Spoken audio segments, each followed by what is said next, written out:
All right, family, thank you for joining me again today for another episode of Hard Gains, the podcast. I go by Coach Hard Gains. Today I am wearing the Jordan 3 in powder blue.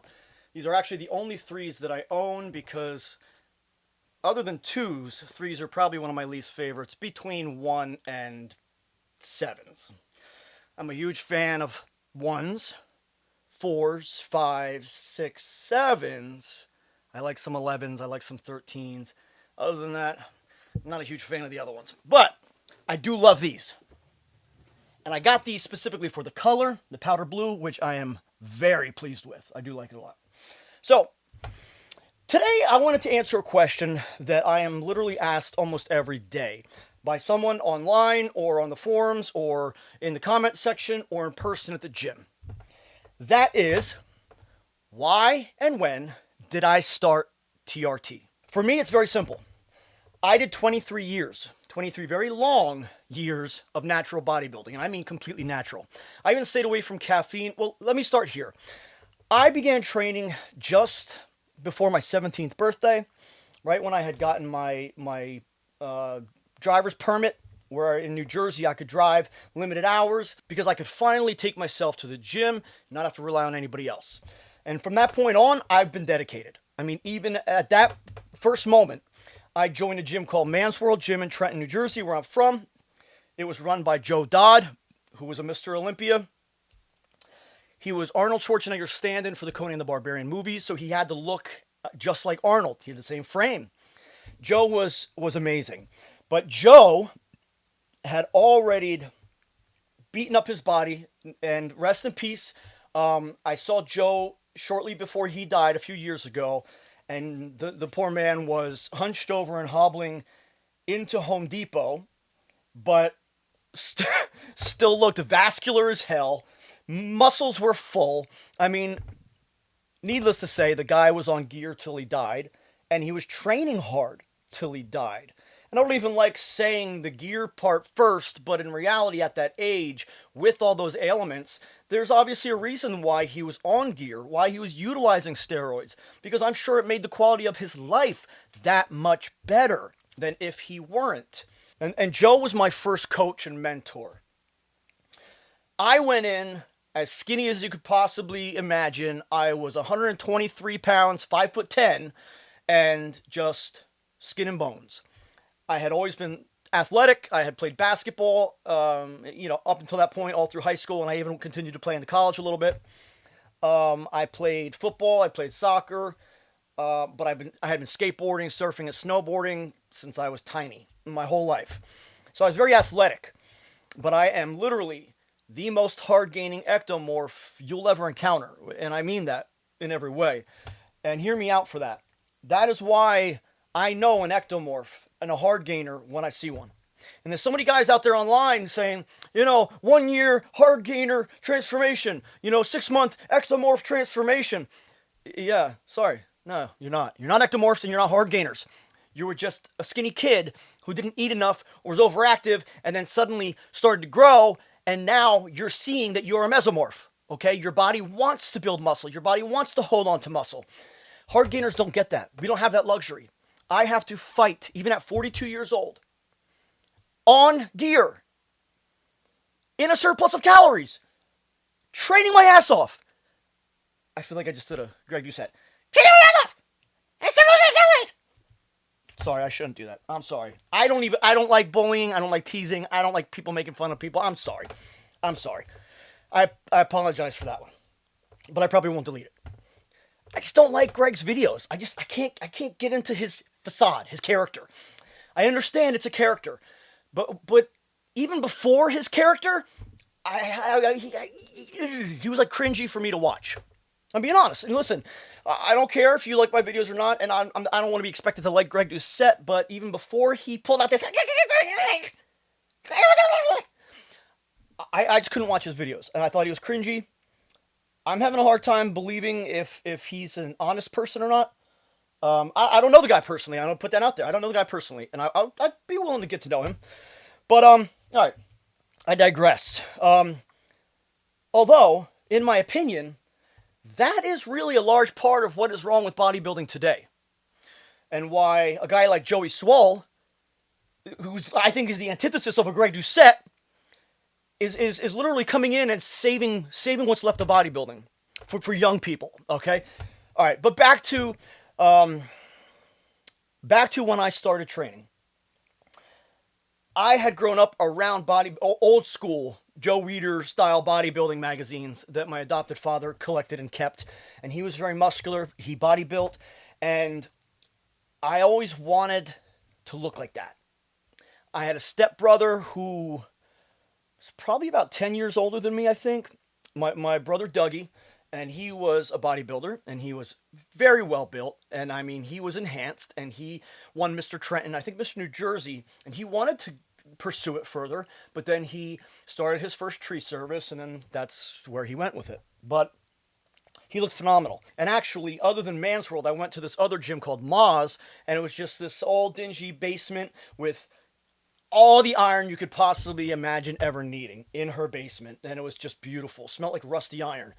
And there was a big poster of my stepbrother, Dougie, off to the side, right behind the tricep extension machine. And it was actually a machine made for a standing tricep extension. So it's pretty cool. But so I grew up emulating my brother, and I had been taking private art classes since I was about 8 years old because I was severely ADHD, and my mother had me meditating and doing yoga and exercising, but then she put me in art classes and found that that was really a good way for me to hone in my energy and focus. And I would always draw bodybuilders. I would just draw big traps and huge rounded delts and these abs, and I just loved everything about the aesthetic look of bodybuilding. I fell in love with it. I absolutely fell in love with it. And all these years later, I am just as in love with bodybuilding and the aesthetic of it. I'm not into the modern shit. I'm not really into this whole quad dominant look. Once the 90s came in, you lost me. I like the golden era. I like a true V from the delts down to the ankles. This beautiful, symmetric, proportional V. Without these massive quads and hamstrings that just overpower the entire look. When you're as big as Ronnie Coleman or Jay Cutler, then yeah, that proportionately matches the rest of your physique, but I'm just not into that look. And I just wanted so badly to look like that. And so I turned 17, it was right before I turned 17, and I go in to see this guy, Joe Dodd. And I remember the first day that I met him, I walk into his gym, and it was just awe-inspiring. I mean, it was just dozens of men and women that were all jacked. Everybody was ripped. Male, female, white, black. We had a lot of foreigners in that area, like Ukrainians, Czechoslovakians, Russians, Nigerians. There were a lot of Nigerians there. So a lot of these guys had thick accents. But my point is, no matter where that person was from, every single one of them wanted to talk bodybuilding. Now, I'm sure they didn't want to lose their pump or sit there and ruin their workout by jabbing away for an hour, but I never got turned away. When I had a question for anybody there, that environment was an environment made to stimulate growth in every way, mentally, physically, even emotionally. That was heaven for me. That was heaven for me. And years ago, Dave Draper wrote a book called Brother Iron, Sister Steel. To this day, that is one of my favorite books of all time. My copy I have signed by Dave himself, and other guys like Larry Scott and Steve Reeves, and obviously Frank Zane, Serge and Samir, all these beautiful aesthetics and it turns out a lot of them had come through Man's World to train with Joe. And there were posters of all these guys around Man's World all over.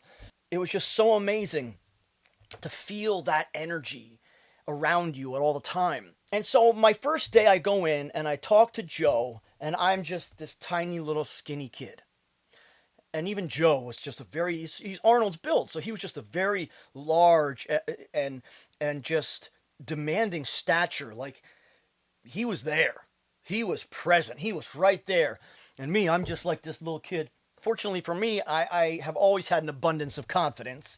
And my mother and adopted father raised me to be very secure in who I was, even at that point. And I had been in lots and lots and lots of fights up to that point already. So I had proven myself dozens of times over. So I wasn't insecure, I was just in awe and humble.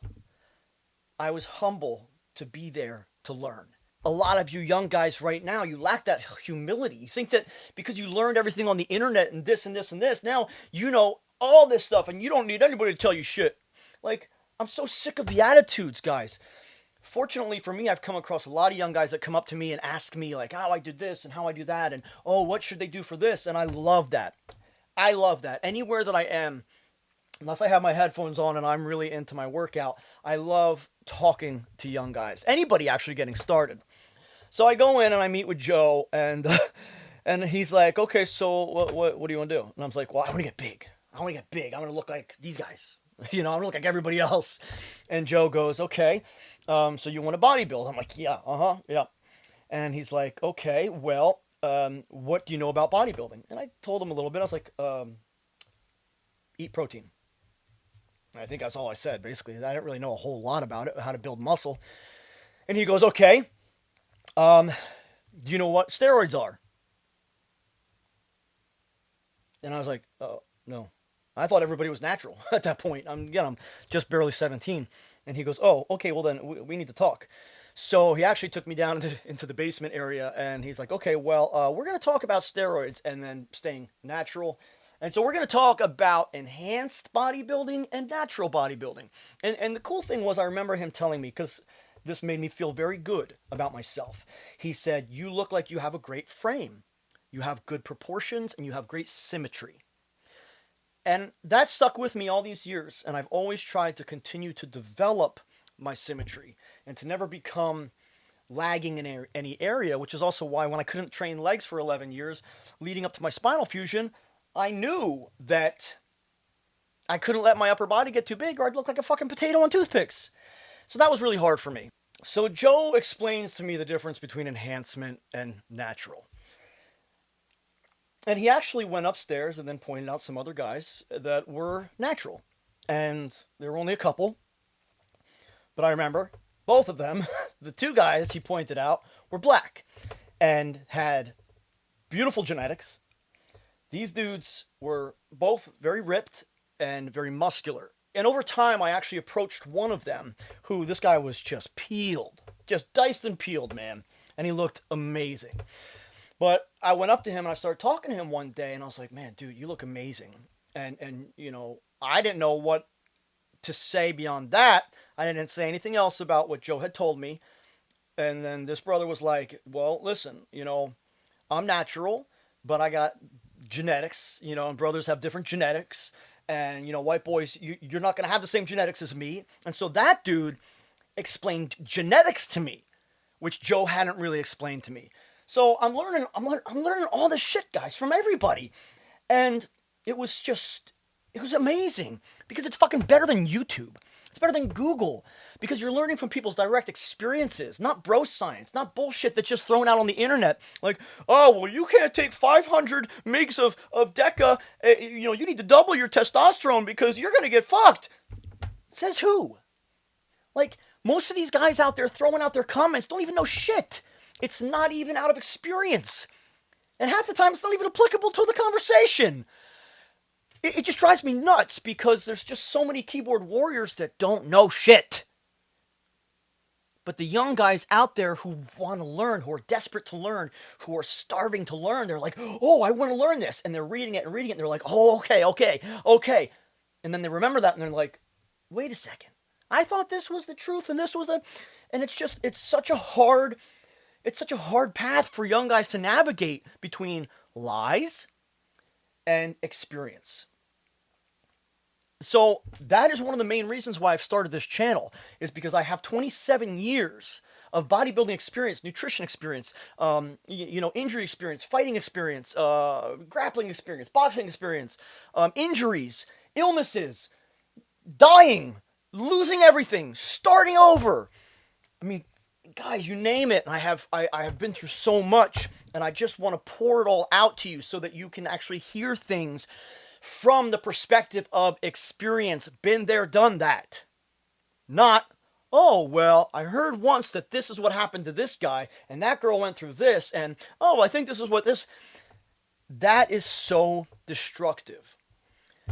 And again, also with the lies and people being non-transparent and all this like, oh, I'm on TRT doses, but the dude's like jacked and ripped.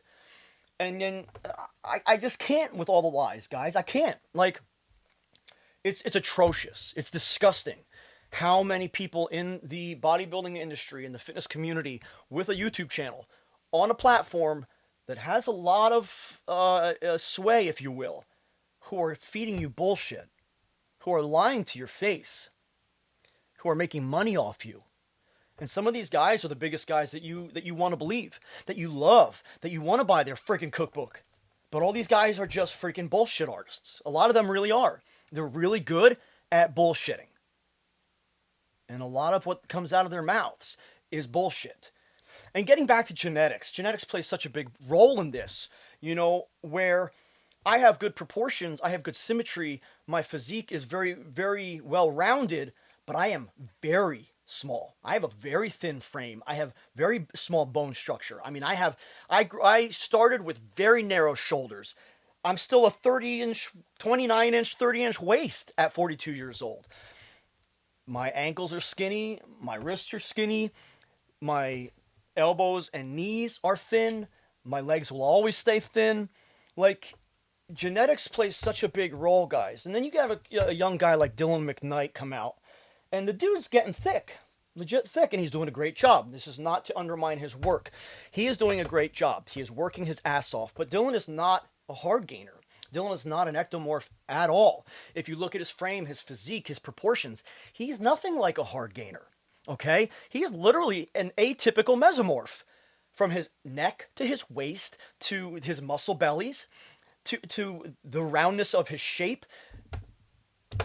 He's like one of the last guys to be called a hard gainer or an ectomorph, that's for sure. But that doesn't undermine his work. But the information coming out of him to you needs to be altered. Because he's trying to put information out there for hard gainers when he's not a hard gainer. So what he did with this 50-pound, 1-year natural hard gaining transformation, yeah, no. Sorry, bud, but no. So I have literally spent years and years trying to develop my hard gaining ass into something that I wanted to become. I'm still not there. I just had my spinal fusion 1 year ago. I can finally train legs again, and I'm losing feeling in my right leg all the time. So I'm getting frustrated that I may never be able to train legs again. And I haven't been able to for 10 years already. So I'm kind of like, fuck it. I just want to get as big as I can. Because that's always been my goal. But as a hard gainer, even at 42 years old, I have to eat all the time. I have to eat all the time. So hard gainers, you got to find the foods that you can consume over and over and over and over. And for me, it's not variety. For me, it is literally knowing what I turn to every single time I need to eat. That's what keeps me balanced and maintained in moving forward. And for me, that's rice and a protein shake. Because rice digests quickly, easily, productively. I don't like oatmeal. It sits in my stomach too much, and then I feel bloated. I'm not a huge fan of potatoes or pasta, anything like that. I like rice as my carb source, and I will have a whey isolate. You guys know I already only stick to the ISO 100 by Dymatize, and I love Fruity Pebbles and gourmet chocolate. Most of the time, I'll mix them. I will have rice and a protein shake 4 times a day, almost every single day. Then I will have my other 2 meals, larger meals, rice and chicken, rice and steak, rice and beef, rice and fish. And of course, I'll have my tomatoes and avocado and some vegetables in here, some fruit in here, and I take all my vitamins and ancillaries. But being a hard gainer, being a true hard gainer, is a lot different than being a 5'2" mesomorph. So you cannot compare those two. That's like comparing a fucking grape to a pineapple. So guys, bodybuilding is this beautiful thing. It is this beautiful thing. It is just absolutely wonderful. And I love that more women are kind of getting into the muscle building aspect of it. But I'm also going to share another part of that, which is that's great. Women can do whatever they want. That's fine. I think that everybody should actually get to do whatever they feel like that is right for them. But if so many women turn into these, larger, muscular framed women, where's the little petite framed women left? Like, there's a lot of guys out there that still like the small. I'm gonna get a lot of hate for this one, I'm sure, but there's nothing wrong with big, larger, muscular framed women. There's nothing wrong with it. But some of us guys like the small, petite frames, with some muscle on it. Just saying. I'm putting that out there for all you guys who like the small, petite frames, making sure that they hear us, okay? But building muscle is fun. Building muscle is a lot of fun. Eating whatever you want is a lot of fun. Bulking is a lot of fun. Cutting is not quite as fun. I've never actually had to do a cut because all I have to do is adjust my intake and adjust my training into higher reps, supersets, or trisets, and within 30 days, I'm cut. So that is the blessing of being a real hard gainer. I've never actually had to run a cut. And as somebody who did a lot of modeling and photo shoots, and I had to be lean and muscular and certain things for this look or whatever, like, that was easy for me, but it was always much harder for me to put on weight and to bulk. So, again, going back to when I started, again, being ADHD, plus I have a brain injury. Remember, 7 years ago, I got hit by the back end of one of my dump trucks, cracked my skull, bruised my brain. The impact should have killed me. So, I'm all over the place, guys.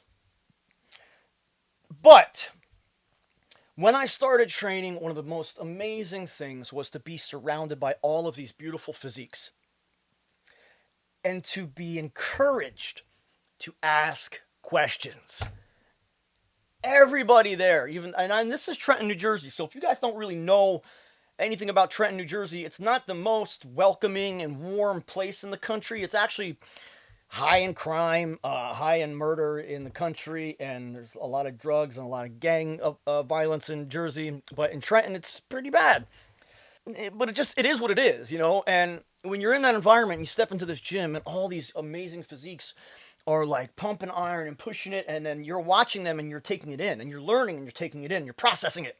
And then you go over and you ask them a question. Well, why did you do this? Or what was this?